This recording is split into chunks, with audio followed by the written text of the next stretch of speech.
நட்சத்திர நண்பன். ஒரு பசுமையான சிறிய கிராமம். மாலை நேரம் வந்தாலே காற்று மெதுவாக வீசும். பறவைகள் தங்கள் கூடுகளுக்கு திரும்பும். அந்த கிராமத்தில் பரணி என்ற ஒரு சிறுவன் இருந்தான். அவன் புத்தகங்கள் படிப்பதையும் மரத்தடியில் அமர்ந்து வானத்தை பார்ப்பதையும் மிகவும் விரும்புவான். இரவு வந்ததும் பரணி தன் ஜன்னல் அருகே அமர்ந்து நட்சத்திரங்களை எண்ணுவான்.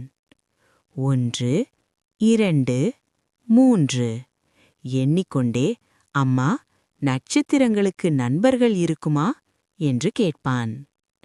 அந்த இரவு வானம் மிகவும் தெளிவாக இருந்தது. நட்சத்திரங்கள் எல்லாம் முந்தையதை விட அதிகமாக மின்னின.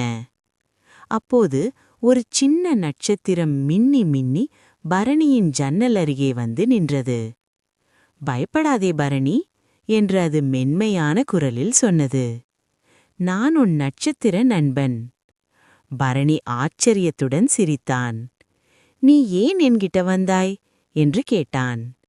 நட்சத்திரம் சொன்னது, நீ உன் நண்பர்களுடன் விளையாடும்போது எல்லாரையும் சமமாக பார்த்தாய் மற்றும் உன் நண்பர்களுக்கு உதவும் மனப்பான்மையும் உனக்கு இருக்கிறதை நான் கவனித்தேன்.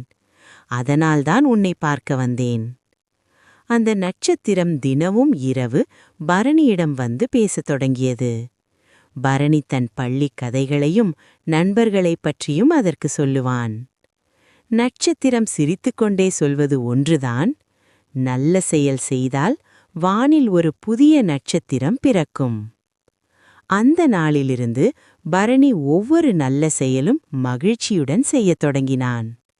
இப்போது வானத்தை பார்த்தால் ஒரு நட்சத்திரம் பரணிக்காக தனியாக மின்னிக் கொண்டிருக்கிறது.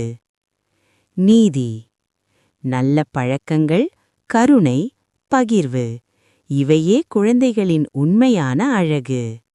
இந்த கதை உங்களுக்கு பிடித்திருந்தால் லைக் மற்றும் சப்ஸ்கிரைப் செய்து விடுங்க. அப்பொழுதுதான் மேலும் இது போன்ற வீடியோ பார்க்க முடியும்.